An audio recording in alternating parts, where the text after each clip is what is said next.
सबसे पहले तो एलएलबी करना होगा, तभी आप जज की परीक्षा में बैठ पाए। जज की तैयारी के लिए एग्जाम देना होता है और ये 3 स्टेज का एग्जामिनेशन होता है, प्रिलिमिनरी, मेंस, इंटरव्यू।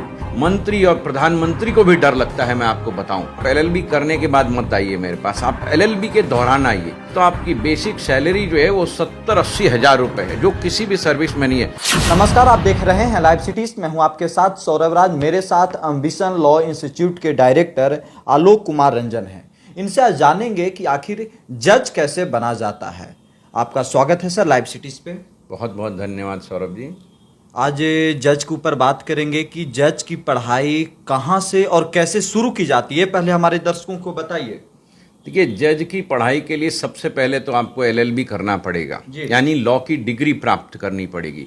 और लॉ की डिग्री प्राप्त करने के लिए आपको पता है कि देश में बहुत सारे संस्थान हैं जो एलएलबी 3 इयर्स का, एलएलबी 5 इयर्स का कराते हैं। तो आपको सबसे पहले तो एलएलबी करना होगा, तभी आप जज की परीक्षा में बैठ पाएंगे। एलएलबी 3 इयर्स या 5 इयर्स कितने सालों का होता है ये?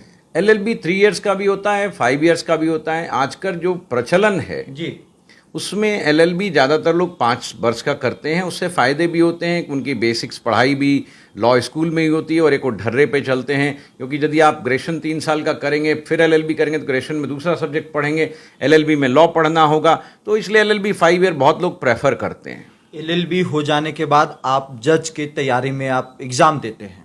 जी, एलएलबी करने के बाद आपको जज की तैयारी के लिए एग्ज़ाम देना होता है और ये 3 स्टेज का एग्जामिनेशन होता है, प्रिलिमिनरी, मेंस, इंटरव्यू।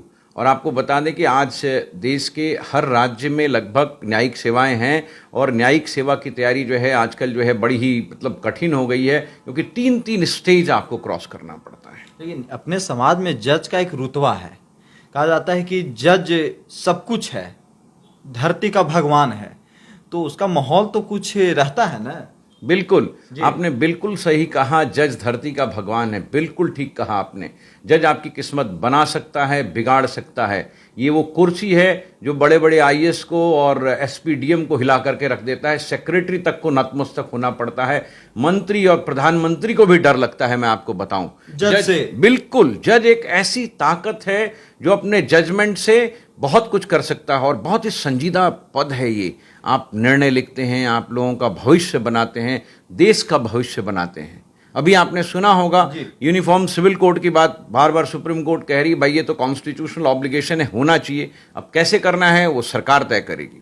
लेकिन ये बताइए कि जो स्टूडेंट जज बनने के लिए आते हैं उनकी बेसिक क्या होनी चाहिए? क्या एग्ज़ाम हर स्टेट लेता है, सेंट्रल लेवल का होता है, स्टेट लेवल का होता है, कोई एजेंसी लेती है, कैसे एग्ज़ाम होता है? देखिए, एग्ज़ाम स्टेट लेवल का होता है। ऑल इंडिया जुडिशल सर्विसेज की पहले बात चल रही थी, लेकिन वो नहीं हो पाई, क्योंकि कहते हैं लोग कि जो निर्धारण होता है न्याय का वो क्षेत्रीय भाषाओं में होना चाहिए और वहाँ के लोगों को समझ में आनी चाहिए। इसलिए जुडिशरी का एग्जामिनेशन स्टेट वाइज कर दिया गया है। आपको पता होगा अभी तक ऑल इंडिया जुडिशल सर्विसेज नहीं हो पाया। स्टेट लेवल के एग्जाम? हाँ, स्टेट लेवल के एग्जाम हैं और इससे समस्या भी होती है, क्योंकि आज किसी स्टेट का एग्जाम है, कल किसी स्टेट का एग्जाम हो जाता है। बच्चों के लिए बड़ी परेशानी होती है उसमें।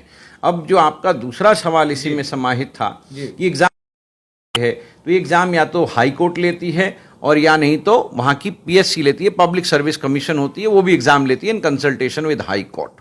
आपके इंस्टीट्यूट में जो स्टूडेंट आते हैं एलएलबी करने के बाद, क्या उन्हें कितने वक्त तक आप पढ़ाते हैं, कितने वक्त तक आप कोचिंग देते हैं, तैयारी करवाते हैं? आपका प्रश्न बड़ा ही अच्छा है। मैं आपको बताऊं, सबसे पहले तो कि आप एलएलबी करने के बाद मत आइए मेरे पास, आप एलएलबी के दौरान आइए। क्योंकि देखिए, हम जो जुडिशरी की तैयारी कराते हैं, जज बनाने की तैयारी कराते हैं, वो एक लंबी पढ़ाई है। हमें 2 साल 2.5 साल का समय लग जाता है। हम लोग उसमें फाउंडेशन कोर्स, वीकेंड कोर्स, कई प्रकार के कोर्स चलाते हैं। हिंदी माध्यम में भी पढ़ा रहे हैं, इंग्लिश में क्लास चलाते हैं। तो पढ़ाई थोड़ी लंबी होती है, क्योंकि आपको पता हो जज बनने के लिए आपको लॉ की अच्छी जानकारी होनी चाहिए, पकड़ होनी चाहिए। CrPC, CPC, evidence, constitution, contract, IPC, personal law, बहुत सारे लॉज हैं।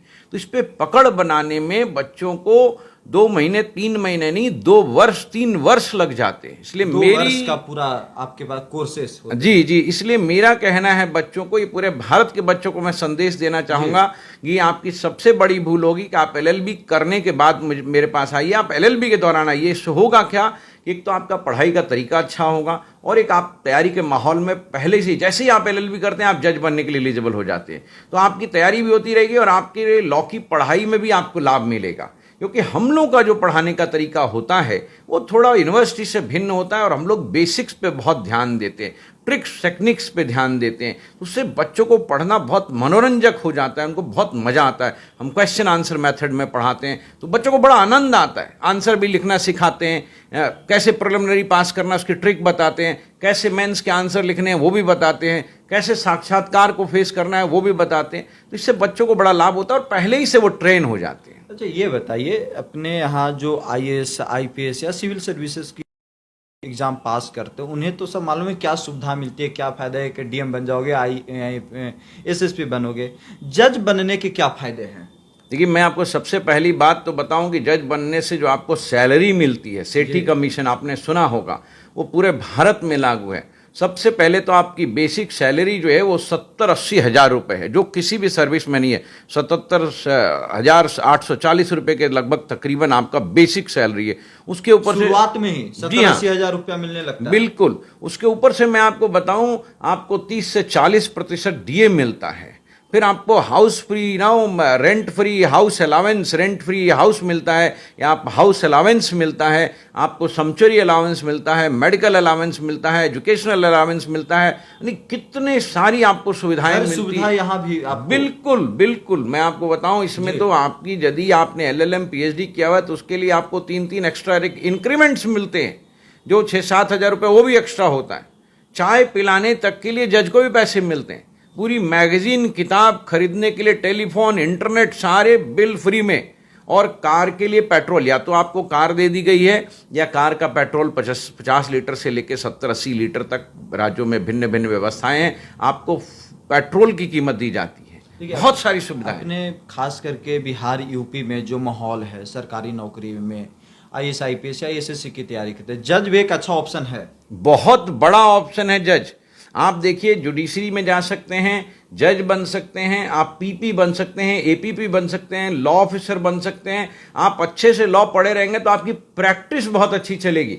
आप देखिए, बहुत सारे समाज को भी जागरूक कर सकते हैं। बिल्कुल। और जो लॉ जानता है, मैं आपको बताऊं, वो बड़ा ही पावरफुल व्यक्ति होता है, क्योंकि वो एसपी, डीएम या किसी अधिकारी से अपने अधिकारों के लिए लड़ाई लड़ सकता है, समाज के लिए लड़ाई लड़ सकता है। आप देखो, देश का इतिहास भी यदि आप उठाते हो तो जितने बड़े नेता हुए हैं, वो महात्मा गांधी हों, जवाहरलाल नेहरू हों, सरदार पटेल हों, वो सब के सब कहीं ना कहीं लॉ पढ़े हुए लोग हैं, लॉ से जुड़े रहे। जी हाँ, इसका फायदा है, बहुत फायदा है। मैं आपको बताऊं, जज बनने के सिर्फ सैलरी और सुविधाओं में ही फायदा नहीं है। यदि आप जज बन जाते हो तो ये एक बहुत बड़ा इज्जत का पद है। आपको पता होगा, अभी भी आपने देखा होगा, किसी से डर नहीं लगता होगा आपको, लेकिन जुडिशरी से जरूर डर लगता है। आज अभी अभी देखना, अपने मणिपुर की घटना पे जैसे ही चीफ जस्टिस उसका संज्ञान लेते हैं, प्रधानमंत्री का 80 दिन के बाद बयान आ जाता है। मैं प्रधानमंत्री के बारे में नहीं कहना चाह रहा हूं, मैं आपको यह बताना चाह रहा हूं कि this is the role of judiciary. Power है जुडिशरी। बिल्कुल। एक छोटा सा जज, अभी मैंने सुना बिहार में एक महिला जज, उन्होंने भी एक एसएचओ के खिलाफ जो है एक निर्देश जारी कर दिया, एसपी को बुलावा भेज दिया। तो जज की ताकत को समझिए आप, जज की ताकत को समझिए। सिर्फ सुविधाएं नहीं है, एक सामाजिक, एक जो है प्रशासनिक रूप में आपको ओहदा मिलता है, आपको पद मिलता है, गरिमा का पद है, सम्मान का पद है, सुविधा का पद है, बहुत सारी सुविधाएं। शुक्रिया सर, हमारे साथ बात करने के लिए। बहुत बहुत धन्यवाद।